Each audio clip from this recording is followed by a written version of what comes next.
we got to the target zone, and then they blew out the nose section.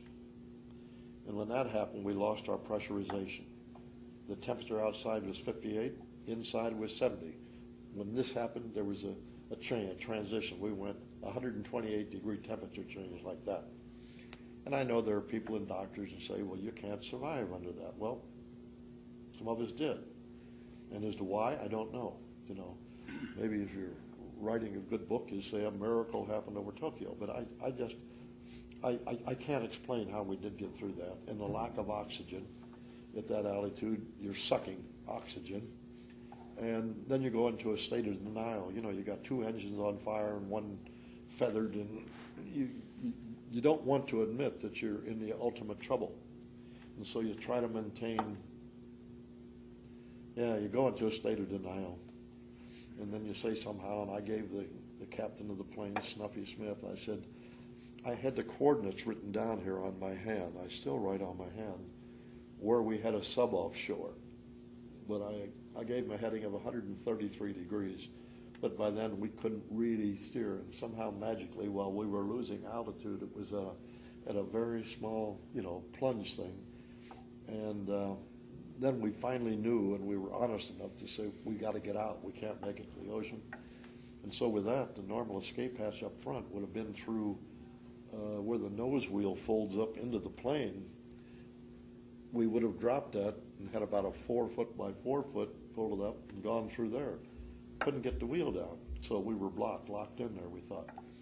Now the good thing was pressurization was broken. But in the meantime, our radio was out internally, and you'd never break silence over the target, But then we couldn't even talk to the people in the back of our plane, which is through a long tunnel, maybe 30, 35 feet. And we would never let those young kids in the back, not know that we. So one of our fellow from Montana volunteered, took off his parachute, went through the tunnel, went back and told the three 18, 19-year-old gunners, the radar man, went all the way to the back because pressurization was broken. He could do that, otherwise it wouldn't have been possible to get into the tail gunner was dead. The radar man said he's going to jump, and the other three, and so when the radio man came back, said, Hap, all clear in the back, they're going to jump. And so then, up front, we started to go, and all 6 of us did get out. But I was still there, and there were 2 of us left. Snuffy Smith, our aircraft commander, he didn't live long after we came home, and that was sad. But he said, you got to get out of here, Hap, this thing's going to explode. And what did I do? We had a box. We could order the food we wanted. I had ordered white bread turkey sandwiches with the crust cut off and mayonnaise. So I'm up there, stupid. I mean, dumb. Stuff you remember, though. I'm eating, yeah. Oh, you're eating. I'm eating them, yeah. And then also had chocolate pudding in little plastic cups. In the stores these days, supermarkets, Safeway or whatever it is around here, Kroger or Dillon's, they have those little chocolate things, and those are meaningful to me. You may not think anything special about them, but I take some of those. And that's control. See, now I want to have that chocolate when I want it. Kind of infantile, really. But anyhow, that's it. And I did get out. I made the decision that because of the freezing, because of the lack of oxygen and being shot at if you opened your chute, and that did happen. And not one way either, both ways maybe. And so after I did get out, I decided to fall free. I made that decision before. And I think part of it would have been cowardice, saying, I don't want to face what's on the ground. But I didn't want to face what was in the plane, and you want to try to, the Japanese always questioned me about why I didn't allow myself to be killed, because that's the way they would do it. And I had a difficult time explaining. They didn't like my answer. They would have all been killed. Well, we'll kind of get this wrapped up here now, but that's it, free fall. And somebody asked me recently, and I figured it out, if 120 mile an hour fall speed, and I went from 24,000 feet, probably 2.5 minutes free fall. Then you get down, and eventually you could see the ground pretty clearly then and see people kind of following you. So I hit, and just an executive summary would be, I was worked over harshly, which one could expect. It would happen in Pratt if enemy planes were over here, that's it. And so some of our people, the crew, were killed then. I don't know why I wasn't. Some of them I just found out 2 years ago. The tail gunner was dead. We knew he'd go down, but I found out people who were there and checked our plane after that the other 3 young gunners in the middle apparently made the decision to ride it down. That's kind of sad. I've visited their grave sites in Honolulu in the National Cemetery, and I just talked to them, glad they were with the Rover Boys and sorry about what happened. And I just kneel there, and then one of them's up on the MIA wall. He was our bombardier best friend, and when we were coming, and he was, heavy blood from the shell coming through the middle. But as he came by my desk, we stood, and he was my best friend.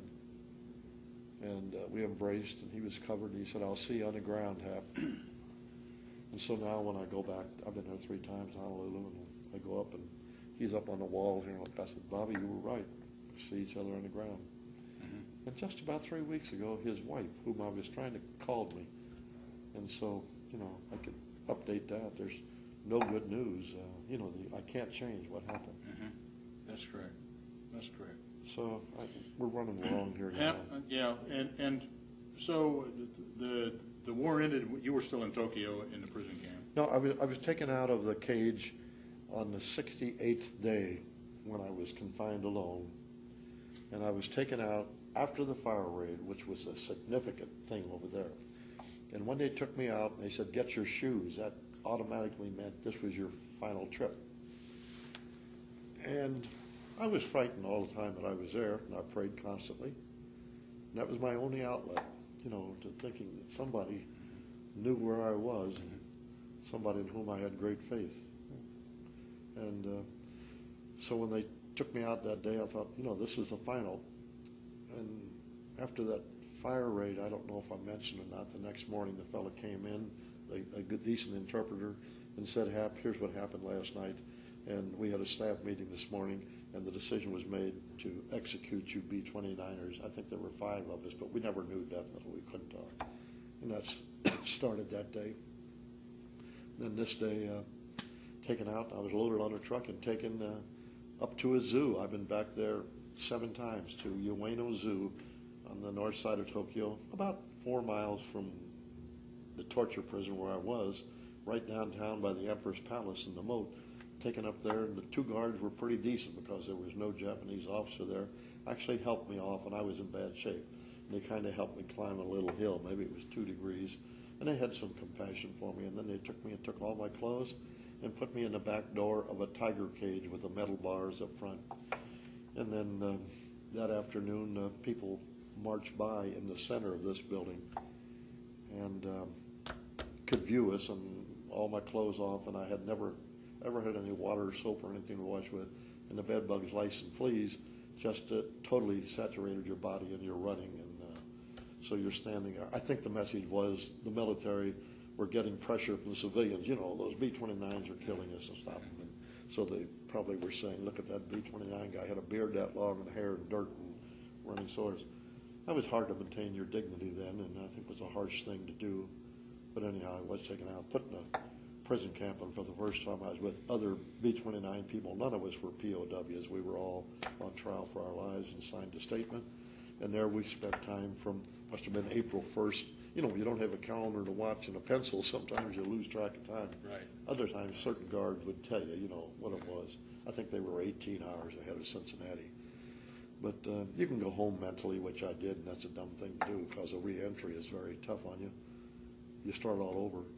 Then other than that, we were liberated on August 29th. War was over on August 15th.